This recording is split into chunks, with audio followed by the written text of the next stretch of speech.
apparently, that is how you suck a fuck. The real question is, what is a fuck ass? Anyways, I'm Mike. I'm Jim. And this is Fanboy and the Hater, A podcast about the best and worst in movies, TV, and pop culture. Jim, why are you wearing that stupid human suit? I wonder what movie we're going to talk about today. If you've seen it, you already know.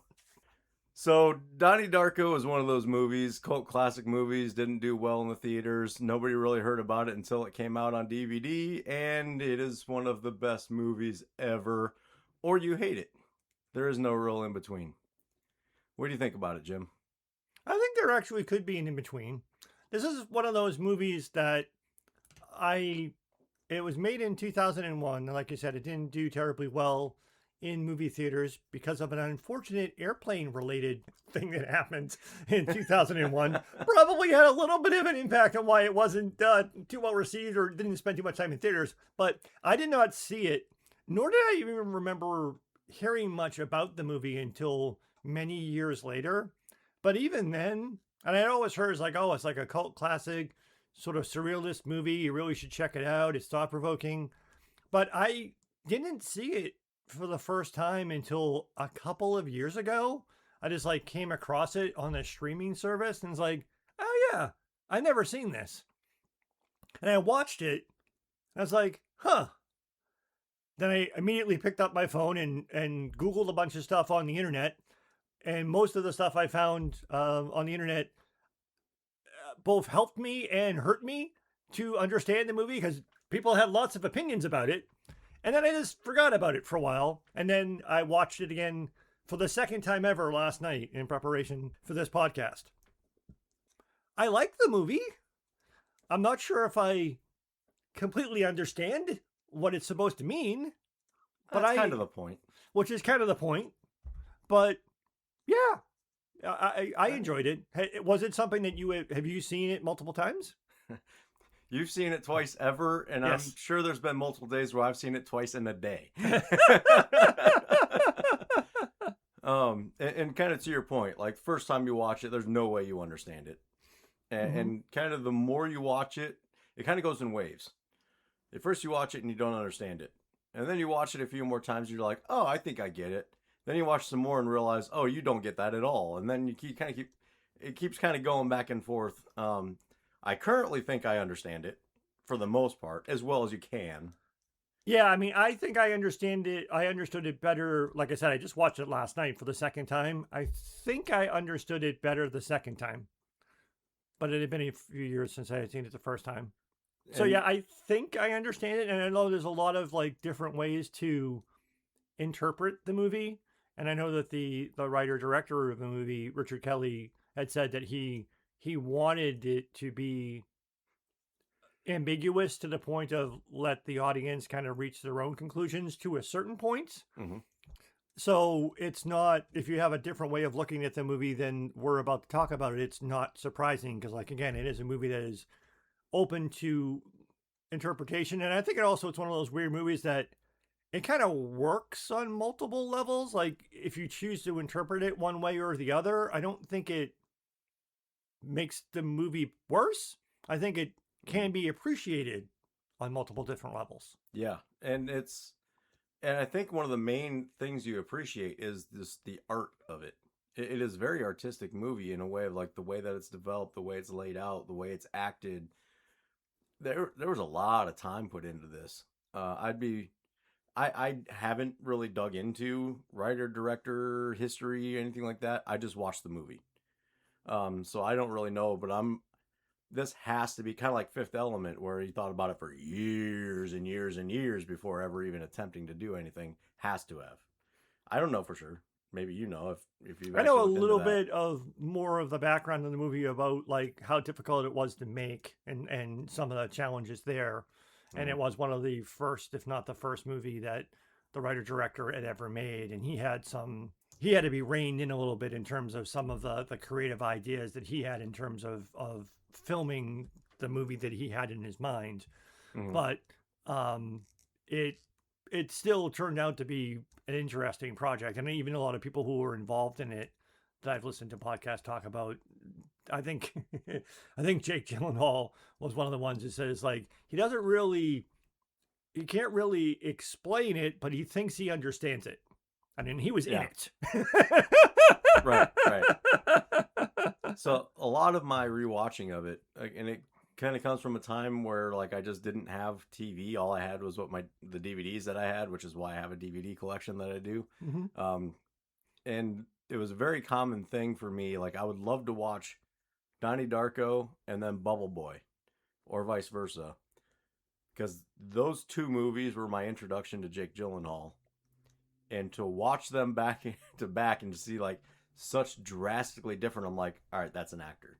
Mm-hmm. You know, so different and completely in character the whole time. Like even in Donnie Darko, even when he's playing different versions of himself on and off medications, it's in character in a perfect way for being on or off the medications. Like it's, I don't know. To me, it's kind of a masterclass in a lot of that stuff. I think the acting in this movie was superb. I can't even point to a bad spot in acting. No, it has a great cast, and everyone did a really good job. I mean, it doesn't really add anything to the movie, but one of the things I do know about the behind-the-scenes things is that Jake Gyllenhaal based his performance on the director.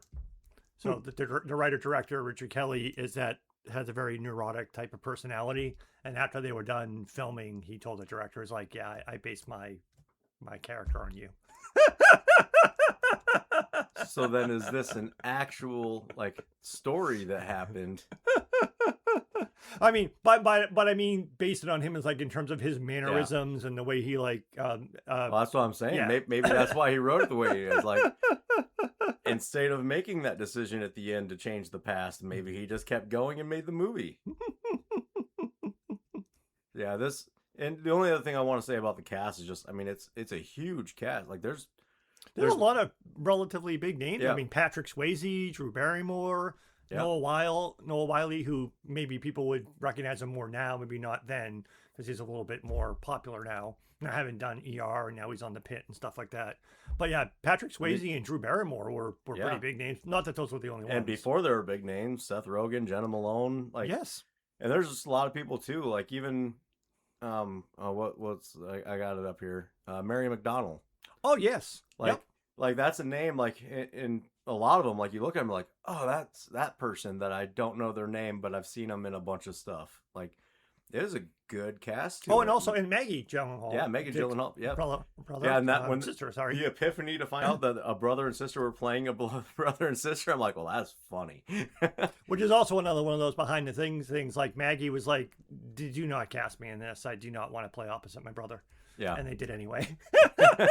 It's like, I don't want to play my brother's sister. She's like, but it works. It's like, okay, fine. And that's probably what made it work, because then they were like the brother sister elements was like way more natural because it was actually there and part of it. Yeah, the whole suck a fuck thing that you did off the top, that scene is actually in part because it's mostly an interaction between Jake and Maggie, and it feels like very organic and very real. And it's like, it's very funny, but it's maybe even funnier to think it's like, well, they're actually brother and sister in real life. that very much could have just been they filmed an argument. But yeah, it's like, and also, and many times, despite some of the heavy material that is in the movie, there are lots of scenes where the cast just genuinely seems to be enjoying themselves doing the movie. So yeah, it's a very good cast and very good dynamic. Yeah.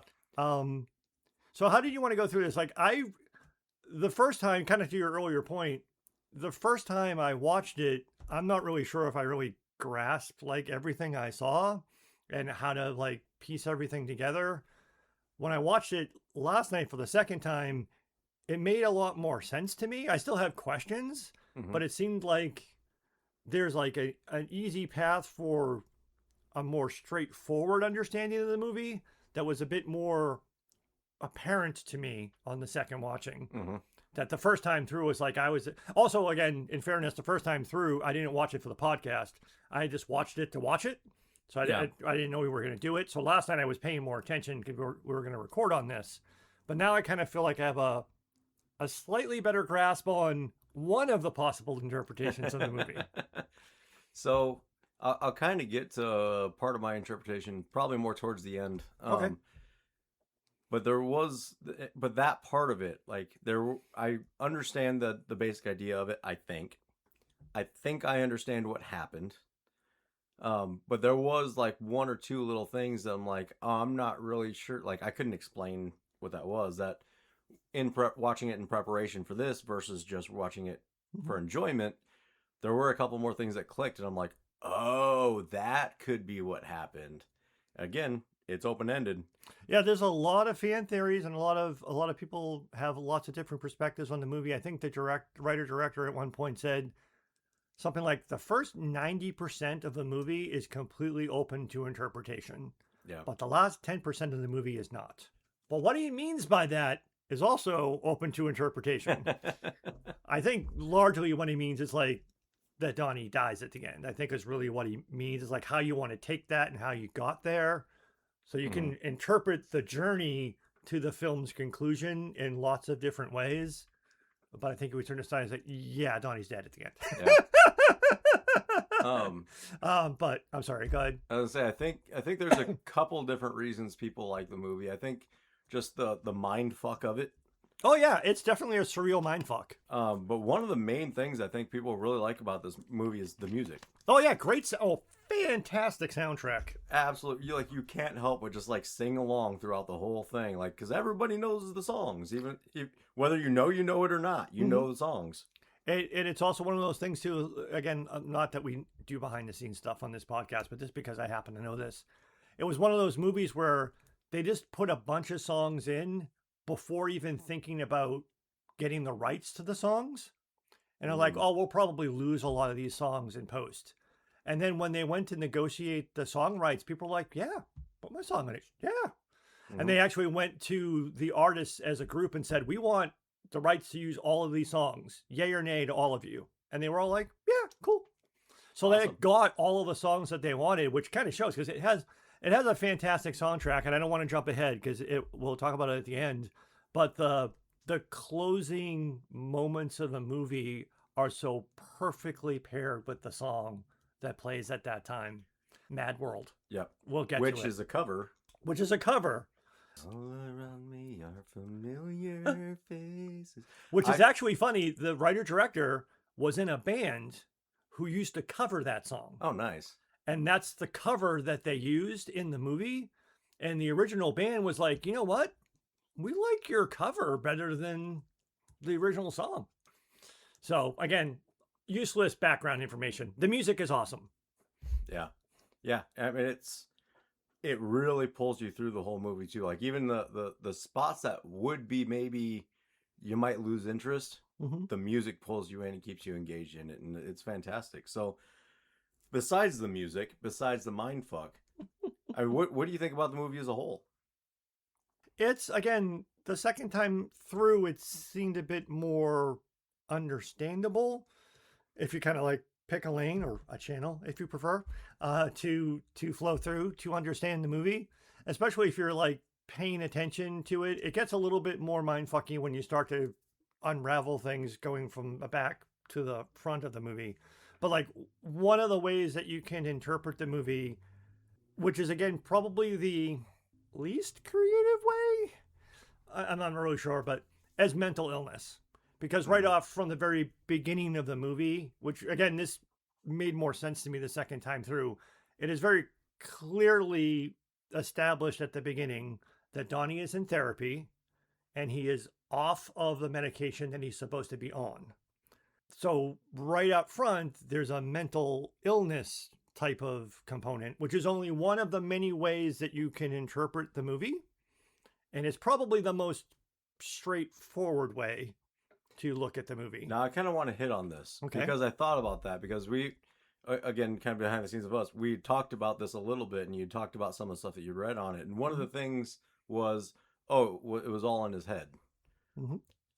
And I'm And not, that's not what I'm saying, but I'm just yeah, saying that that's an interpretation. right, But it can be, yes. Mm-hmm. when rewatching it again this time, I'd never even, it had never occurred to me that it could have been all in his head. Mm-hmm. So I was thinking about that this time. But at the end of the movie, it establishes that at the beginning of the movie, Donnie had no idea who Gretchen was. Yes. So there's no possible way that could have just all played out in his head.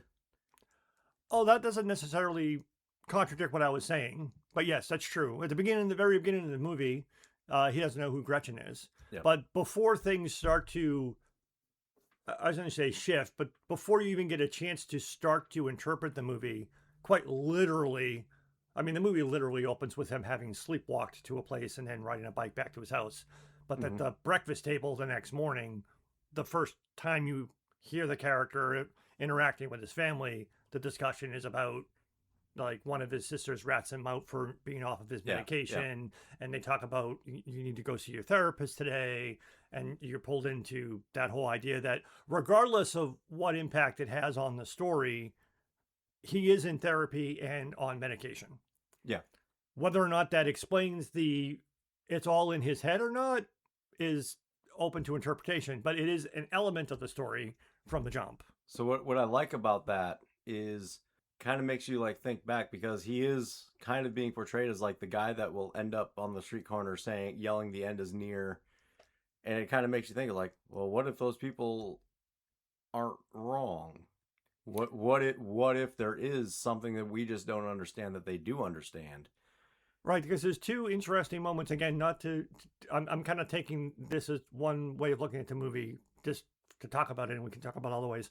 The very first therapy session, there are many pivotal therapy sessions, but the very first therapy session, he says to his therapist, I made a new friend today. And her very first question, real or imaginary?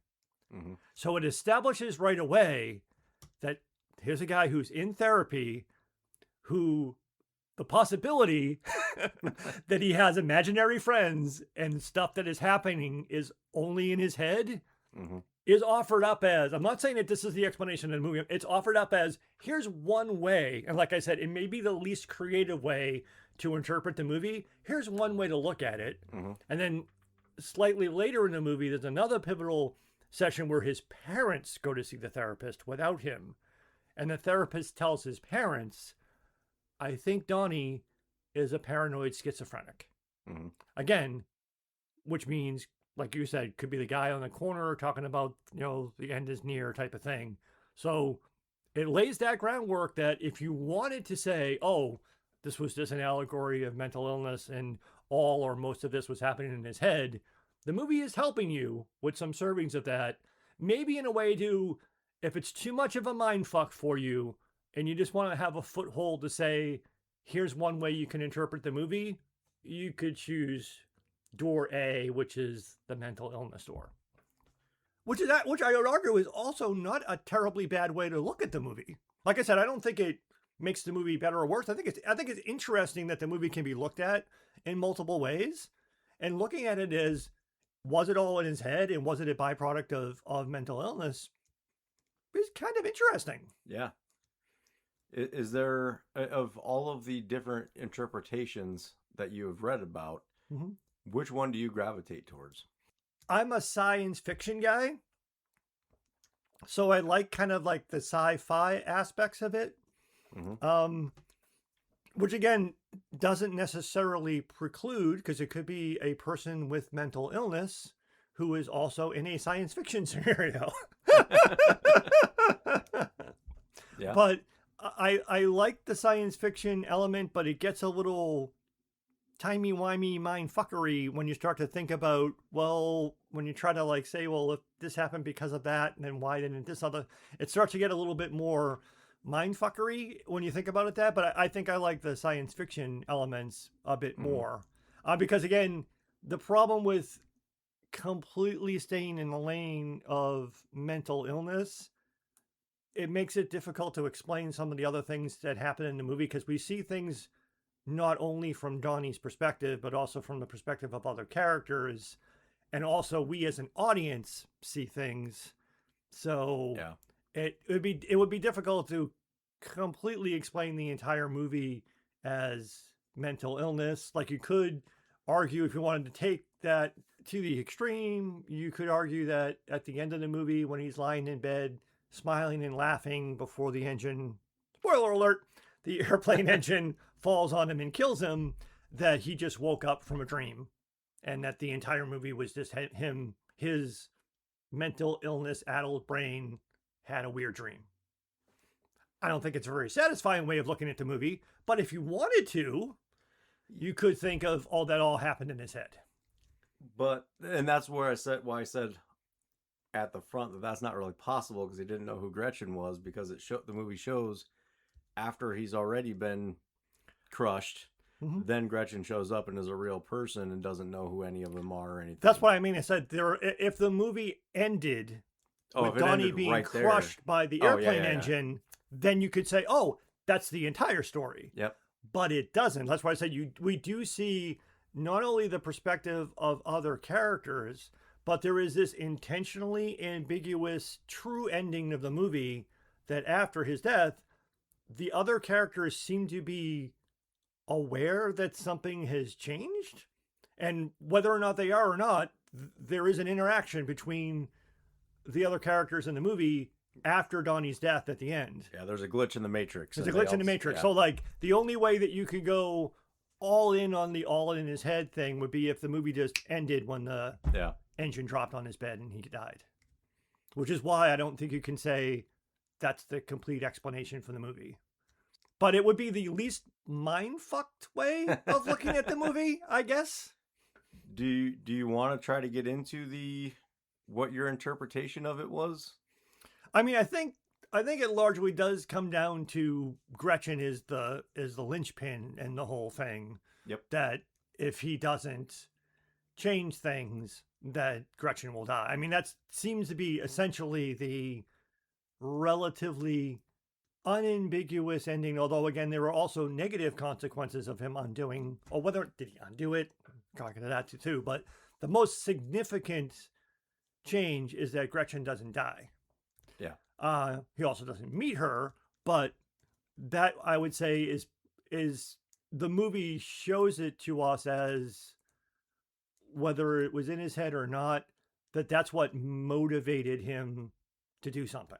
Yeah, that was kind of the final straw. The final straw. Although again, the movie is so mindfuckery because again, in the very beginning of the movie, the reason that he's not in his bedroom when the airplane engine drops into it is because Frank told him to get up and go outside. Yeah. So, which we can come back around to Frank, but the whole thing is that sends into a course of events that Donnie would never have been involved in had he been in bed when the engine fell, which is what he returns himself to. Mm-hmm. But then we don't have a movie. So, but that's also the interesting thing too, is like Frank pulls him out of bed, brings him outside, and tells him in 28 days, and the rest of the time measurements, he goes into the whole hours and minutes and seconds, but in 28 days, the world is going to end. Not Donnie's world. Right. The world is going to end. Now, again, you can interpret, what does that mean? Is that Donnie's world, or literally the entire world is going to end? And again, this all happens pretty early on in the movie. So it's like he's sleepwalking, he goes home, we find out that he wasn't in bed. Then that night, instead of being in bed, he's not in bed, he meets Frank, world's gonna end in 28 days. Movie. And then you're like, okay, what the fuck does all that mean? I hadn't thought of it, but I just thought about it. So at the end towards the end of the movie, when it starts to get frantic and he's like realizing what's about to happen because he saw that Gretchen was going to die, and runs over to try to go to Roberto Sparrow's house and whatever they're going to try to do there, which I've got thoughts on what that might have been. Mm-hmm. And then frantic at the end to okay, Donnie's world died. That clock is never really shown and what that countdown is. Like, at what point does that countdown stop when Donnie lays down in bed and goes I gotcha. back? Or does that clock stop when Frank is shot? That's a good point. It's a good point, because I think it's... So if Frank's saying the world ends the exact time, maybe that's because that's when his world ended. Did it end, although Frank's alive at the end too, did the clock stop when he shoots Frank? Or did the clock stop when Gretchen is run over by Frank? Right. Which I know those two things happen back to back. Right. But yeah, you're right. When it's down to the second, though. It's down to which the one second. was it? Yeah, we're in the final seconds of the So then countdown. again, the mind fuckery was Mhm. all of this a way for Frank to say, "Hey, here's how I save myself. I need him to see all and go through all this stuff Mm-hmm. in order to go back and change it so that all of this doesn't happen." And now Frank's alive. Right. So in terms of, is it about Donnie saving Gretchen, or is it about Frank saving himself? Right. Or both. Or both. Yeah. Right. Donnie has to die in order for these people to live. And whether or not, another mindfuckery thing, does Donnie know that he basically, or I guess I don't think it was him that created the storm or whatever, the weird thing that happened that destroyed the plane, but does he know that his mom and sister died? Yeah. Theoretically. Because that's like part of the mind fuckery thing of like, if he had to go back to that earlier point in the movie and stay in bed and let the jet engine kill him, then why couldn't he have just never just let himself die at the very beginning of the movie? Because it seemed like he creates, Frank calls it the world's going to end in 28 days. Mm-hmm. Or he sends into emotion, you could say that the events are that it's Gretchen's death. But if he hadn't gotten out of, if Frank hadn't gotten him out of bed, he would have stayed in bed and he would have died the first time through. So none of those things would have happened. Well, that's kind of where I was going, was part of what Donnie did at the end was create that storm to pull that down, that temporal storm that shoved it into the past. So like maybe he's the one that did that. Or is that storm the thing that's ending the world? Or that. And it's not actually being created by Donnie, but Donnie has to sacrifice himself to stop it from happening. In other words, he's not just saving Gretchen. He's saving that weird storm from literally destroying the world. Again, this is all open-ended and not explained. And those are aspects that I never really thought about. Because you see like the dark cloud above his house as he's driving away with the dead body of Gretchen and the police are rolling up to his house.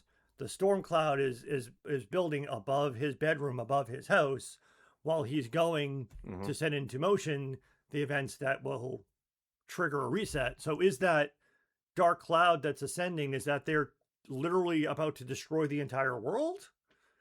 Or is it destroying Donnie's world? Yeah. Or what? Because or again, I was kind of seeing that as like that was what Donnie was creating with his emotions. Ooh.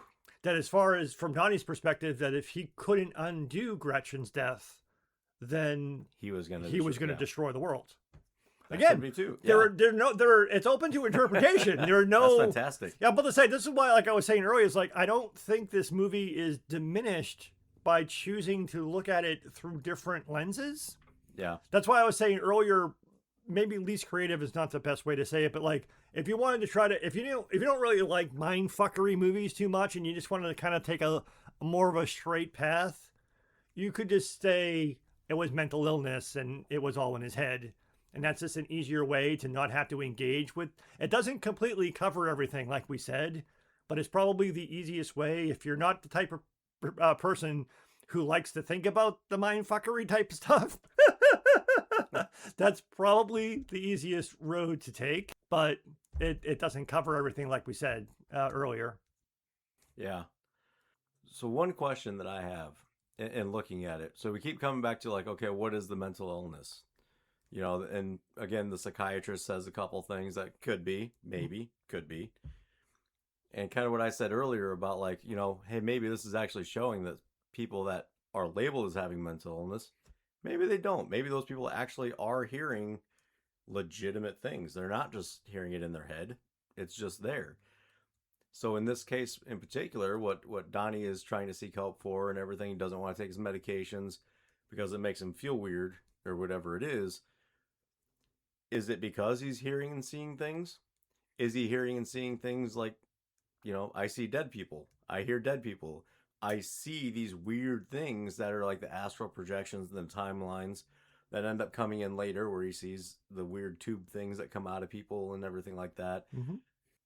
I think that's an interesting thing. And then I also one of the things at the end that I was wondering, again, it doesn't answer it, and it probably doesn't matter.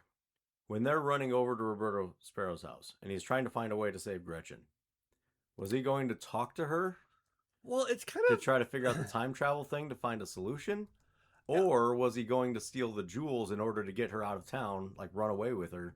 well, the end of the movie is a little bit confusing because it seems like Seth Rogen and the other guy are there in Roberta Sparrow's house to Yep. steal the jewels because that's introduced as a plot device earlier by the Yeah. dad saying that that's what people used to. So it looked like they were in the house trying to rob her, and because they got interrupted by Donnie and his friends, that led to the altercation outside that threw Gretchen.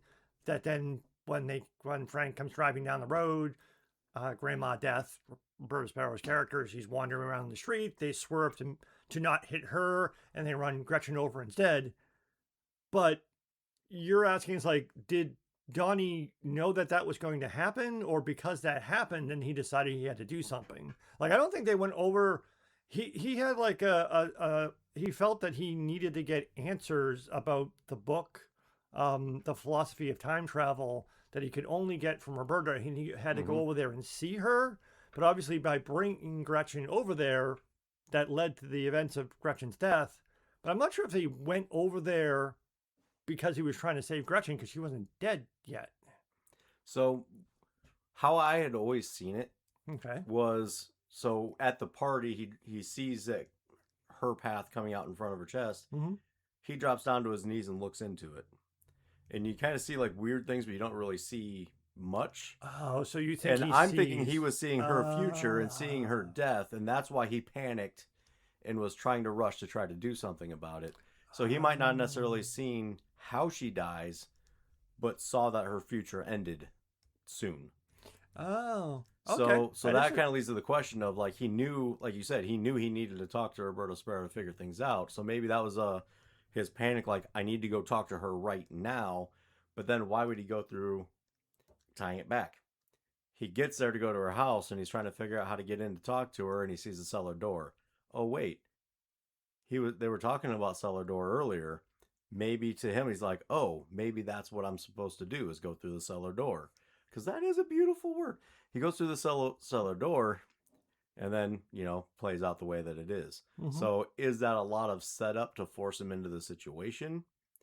Are there other forces at play, so to speak, in order to get there? Mhm. Or, like I said before, there's a possibility too that I'd never thought of before, of maybe he was just trying to gather something up in order to get her away from everything to try to save her.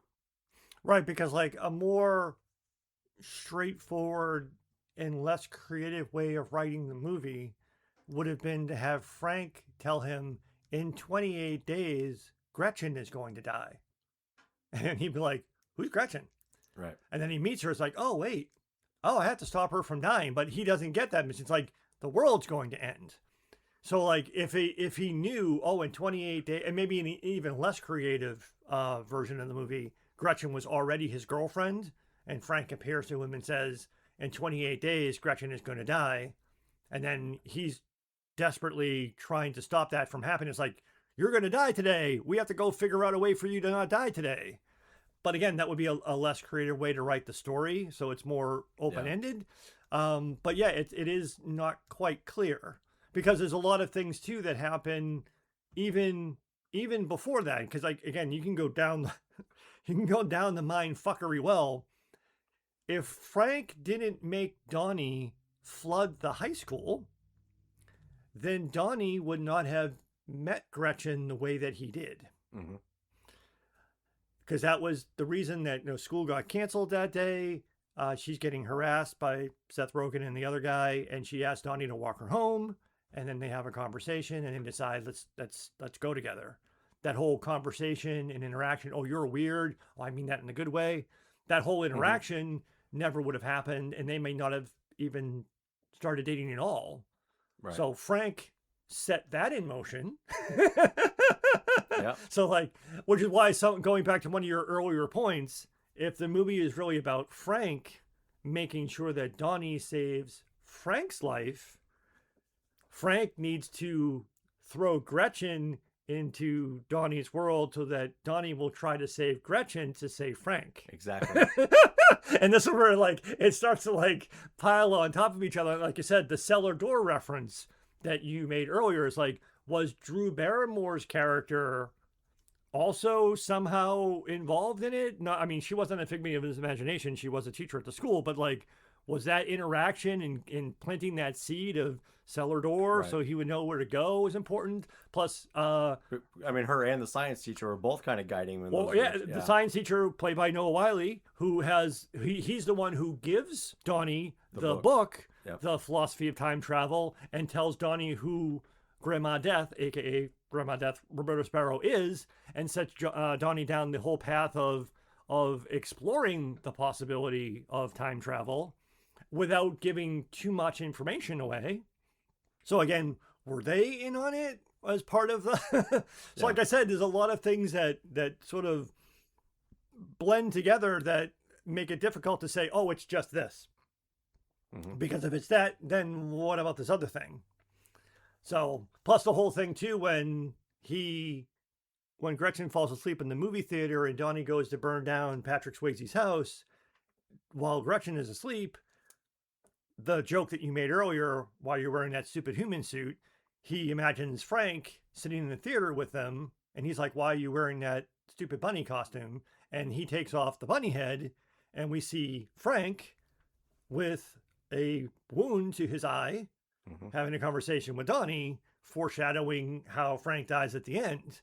And also that, oh, there's somebody behind the bunny mask? Who's this guy behind the bunny mask?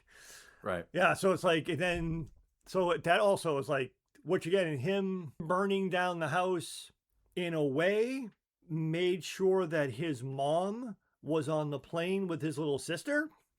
So did Frank also need to up the ante and say, not only do you need to save Gretchen, but you also need to save your mother, who's now on the plane because you burned down Patrick Swayze's house that he made Donnie do. That was exactly the point that like I was struggling with about how his mom and sister survived that. And I'm like, man, they were going to be on that plane either way. But Well, no, if he didn't burn down that house, then they would never have been on that plane. The sister would have been. Sister would have, but his mother wouldn't. But if he wanted to like up the ante, it's like, oh, your mother and your sister. But she probably wouldn't have, because she's going to be mourning her brother and not go on that trip. Right. So he can't die at the beginning of the movie. But again, but if he dies at the beginning of the movie, then Frank would never have died. So it's one of those weird things. But again, lots of other things also get undone by the way that the movie ends, because Patrick Swayze, when his house is burned down, it's discovered that he has a child porn room, which will go undiscovered because of how the movie ends. Which, by the way, if Patrick Swayze ends up in the Epstein files, I'm going to be like, Donnie Darko, time travel. So that doesn't happen. That gets undone by it. And then obviously he never meets Gretchen. So that which means that Gretchen is possibly in danger, because when she comes to Donnie's house for the Halloween party, she ran away from her house because her house got ransacked, and she believes it may have been her stepdad who had stabbed her mom, and she came home and her mom was gone and the house was tossed. So she was in mortal danger that she will apparently still face, but Donnie won't be there to help her with that. Yeah, she'll actually be at home, theoretically, when that happens. Possibly. So lots of other potentially bad things could still happen. Yeah. So, like I said, that's why I say it's like you can push and prod into lots of different things, and you're like, I'm not really sure which way it. Again, there isn't not one clear cut answer, but I also think it's an interesting movie in the sense that I don't think any of the, like, normally I would think when we bring up all of these different things, we're like, well, I guess this movie isn't very good because that doesn't make sense if that's true. But if that's true, but actually it doesn't, I don't think, take anything away from the movie. No. It just actually makes it more interesting to think about the movie, because it's like, well, then what did happen? Which is why this became such a cult classic movie. It's like, exactly. I think so. We could talk about this for weeks and still not know and not have the answer. And no matter what holes you poke in it, there's answers. Yes. And I mean, there are answers that might not give you 100% coverage of everything Yeah. that happens. Well, I guess that's the other part is the answers aren't really answers. They're just possibilities. Right. Yeah, the only Yep. thing that you can say definitively is that Donnie dies at the end of the movie. That's about the only thing you can say. And because he dies, most of what we saw in the movie ends up not happening. Yeah. Because again, when he dies, we see Patrick Swayze in his house. We see Gretchen rides her bicycle by the house the next day. We see Frank hanging out in his apartment or whatever. I mean, we see the therapist also wakes up. So we know that the very beginning of the movie happened, but everything else after the beginning of the movie is basically undone by Donnie dying at the end of the movie. Which then makes you wonder, like, when you just randomly wake up in the middle of the night in a panic, Mm-hmm. is it because somebody changed time and it was somebody close to you that you knew? And now I'm going to have to think about that every single time I wake up. That's like 5 times a night. Because that's the other thing that's left open-ended is that at the end of the movie, there seems to be, and again, it's just like fleeting glances. There seems to be like some acknowledgement, like the therapist like jolts up in bed, Mm-hmm. like presumably you could say, oh, she heard the airplane crash, or is she like, did I just have a weird dream about that person that's in therapy with me, that maybe something happened? And then Gretchen and his mom share a look and a wave that's like, maybe they're like, did something just happen? So, but again, it's just very fleeting, but it's like, was there some type of acknowledgement of the other people that they just experienced a timeline shifting because of the change? What if all of that was a dream of the psychiatrist and all of those people are her patients? That could be. Huh. And she had like some type of like worst case scenarios running through her mind. Yeah. I mean, it's just a weird dream that she had that connected all the people that she's talking to on a regular basis. Mm-hmm. And she just wants to kill one of them, I guess. Yeah, never really thought about that part either. Now, the thing that I like when I first saw it the first time, I looked up on the internet some theories, and I was surprised to see like a lot of like really detailed science fiction based explanations for what was happening in the movie. And I'm like, where did all of this come from? And apparently, there is a director's cut of the movie that adds about 20 minutes to it. And a lot of that 20 minutes is spending a lot more time in the book, The Philosophy of Time Travel, and explaining like exactly how the portals work and how alternate universes work and all that type of stuff that led to a lot more sci-fi things of basically indicating that I think in that theory or that down that rabbit hole intentionally, pun intended, Frank was in the primary universe and he was trying to get Donnie from an alternate universe to send the engine to the primary universe to kill Donnie to save the primary universe. So there was this whole thing about there were 2 different universes, and Donnie's making a sacrifice in a parallel universe to save the main universe.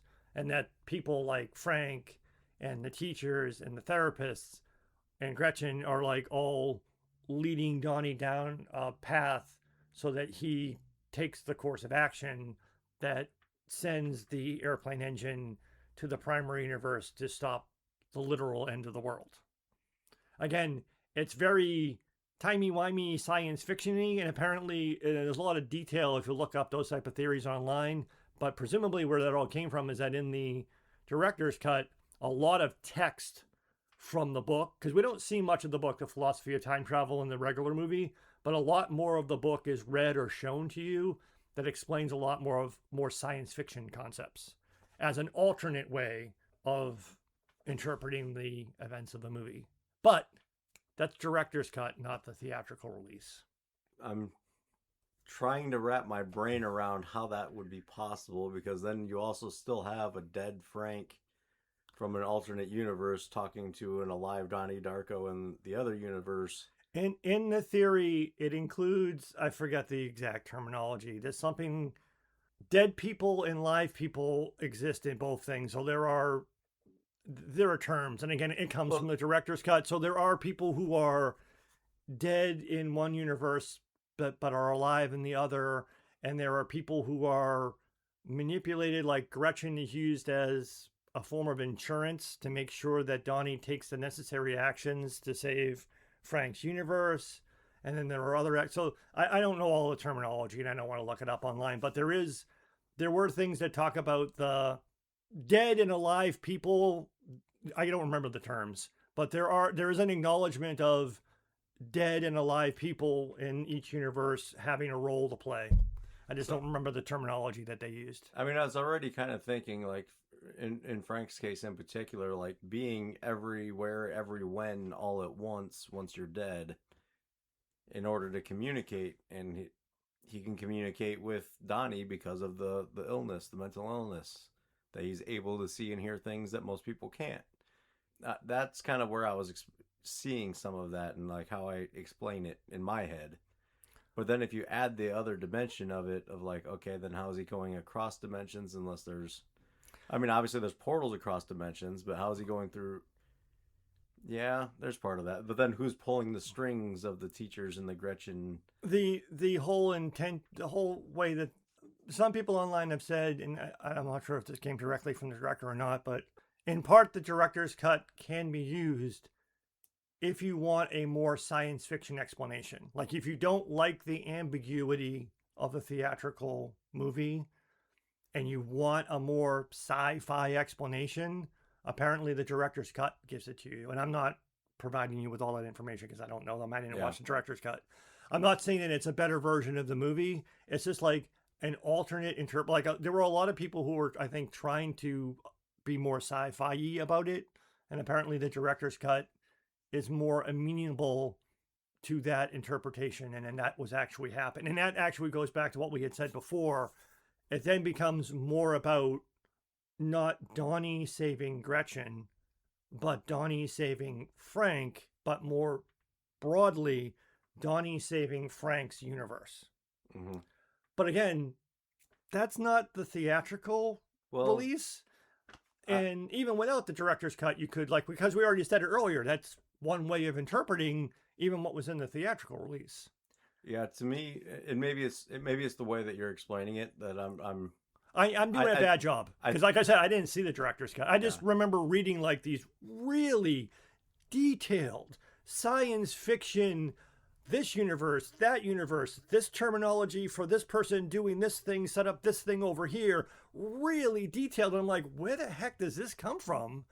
So I think because it's been so long since the movie has come out, I think the director's cut has led to these really dense science fiction based explanations of the movie. But again, only as an alternate way of looking at it. Yeah, I'm more, I think I've seen the director's cut, but I don't. Okay.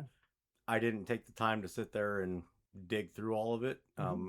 Most likely, if I did see it, it was with somebody else, and we were probably just talking through it anyway. Mm-hmm. Realistically, I just think in the way that you're explaining it, when I try to work it out in my head, it actually makes less sense. Oh yeah, it's something that already doesn't make sense. Well, again, because we're starting with a movie that is not 100% explainable, no matter how you choose to approach it. There's always going to be something. It's like having like a blanket that's too small for your bed. No matter how you stretch it, there's always going to be a part of your bed that's not covered by the blanket.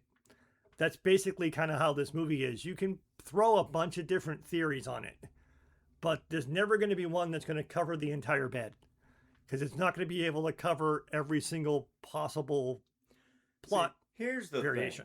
Thing, is why does it matter if the blanket covers the whole bed when you don't cover the whole bed? Exactly. As long as the blanket covers all of you. Which is, again, there's lots of ways of just having a blanket cover you that you can use to interpret the movie. So when you wrap yourself in that blanket, make sure it's a security blanket when you're watching this movie, because you're going to need it. Well, it's also one of those things that's like, do you do you really, does the movie, and this is probably a more basic question about a lot of movies, does the movie need to make sense? Like, it's not a movie, if you're looking for a movie that's a very straightforward, here's the story, here's what happened, Well, if there's it not much, it's not that kind of movie. if it made sense, it wouldn't be as good.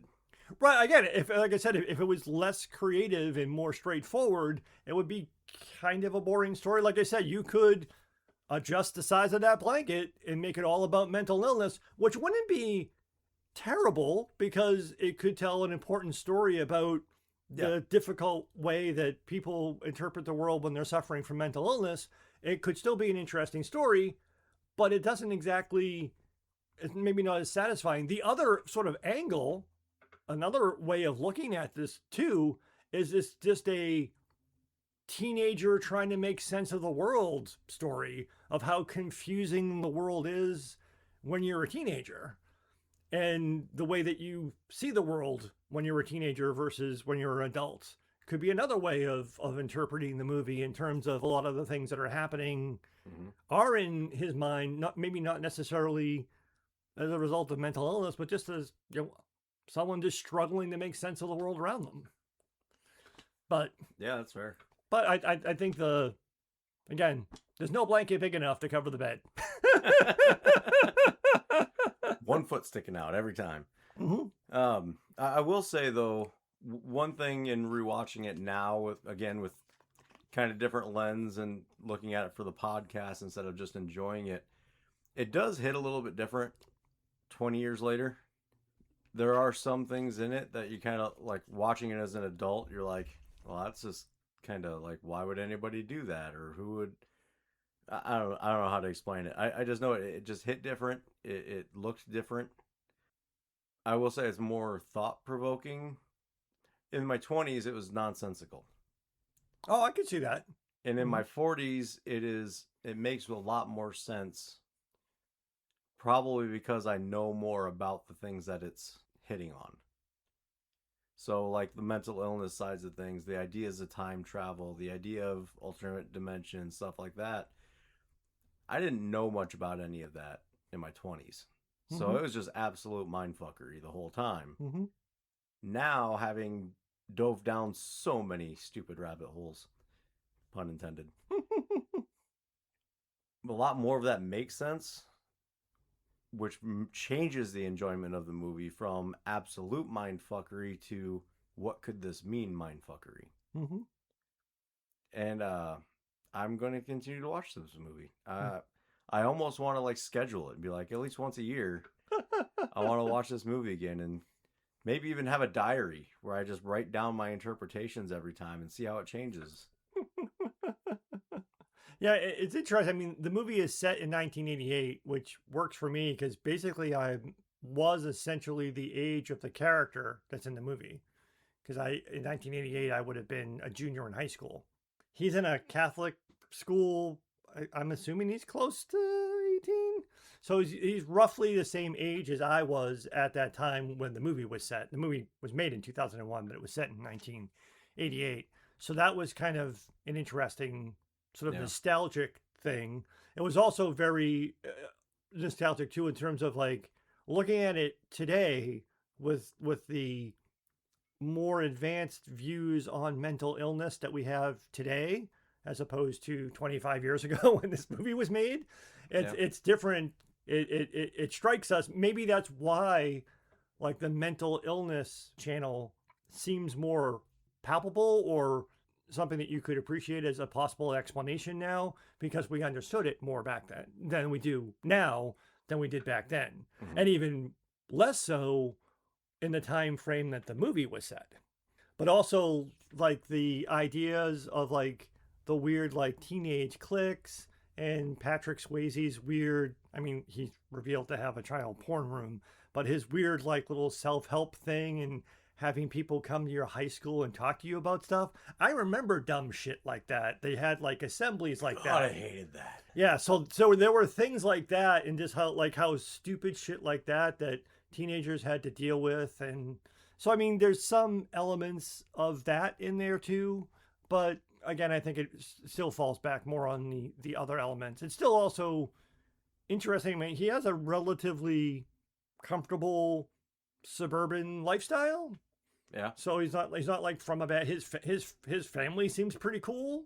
So it's an interesting dynamic, and it's Yeah. relatable on that level. Well, again, going back to the watching in my 20s versus watching in my 40s, like some of the stuff like you're saying, like when having that assembly and Donnie just stands up and says what he's thinking, and like, you know, they're doing the stupid school thing. Well, where is it on the love versus fear spectrum? And he just kind of goes off and tells her to forcibly insert it into her anus. Which is why I was like, which is a great scene that when the principal explains that to his parents, his father laughs. His father like he immediately covers up his mouth because he laughs. And then later, his sister is on the phone. It's like, hey, you know that weird gym teacher we had? My brother just told her to shove something up her ass, and my parents just bought him a bunch of new stuff. Right. It's like, how is that fair? Where I was going with is like watching this in your 20s, like you're watching that stuff going, oh, thank God somebody's saying the things that we all wanted him to say.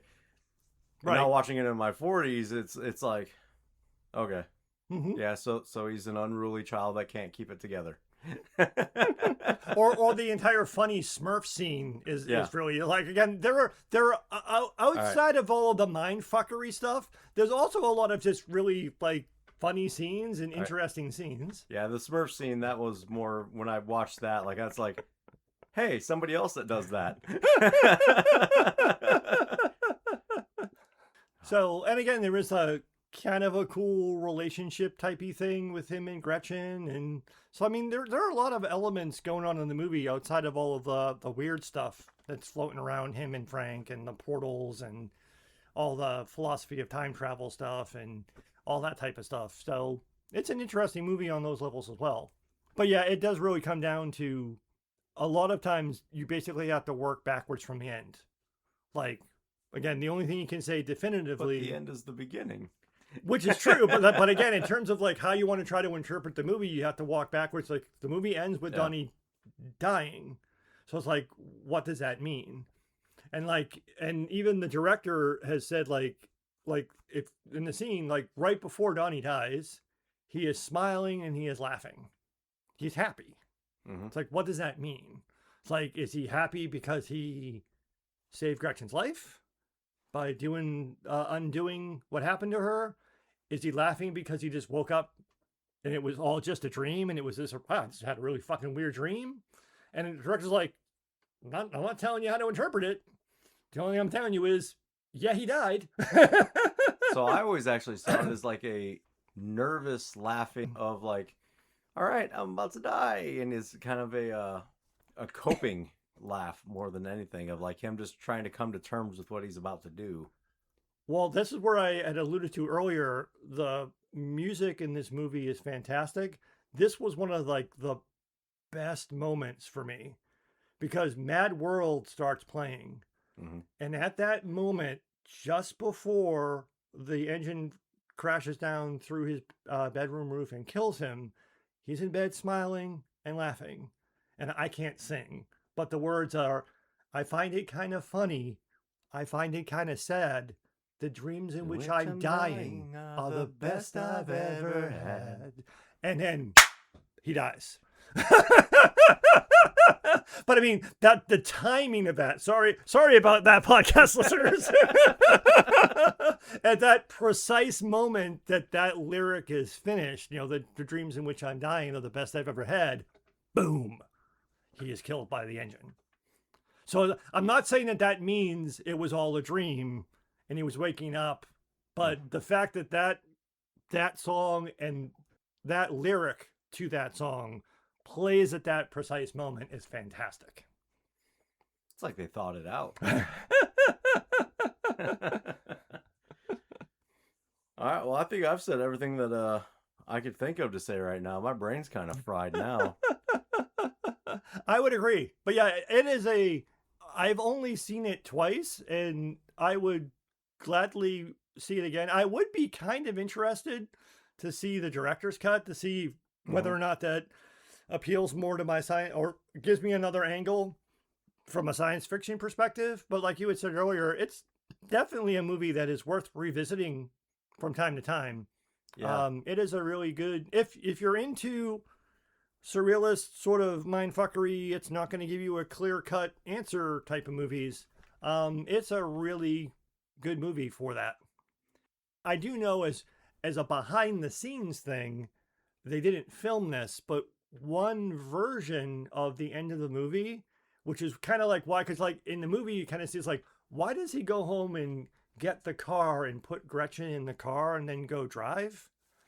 Originally, what they were gonna do is while the engine was falling from the sky, Donnie was going to drive the car off of a cliff and drive the car into the portal and impact the engine with the car and push it the other way so it did the thing it did. But they couldn't come up with a safe way to do that stunt, so they said, never mind.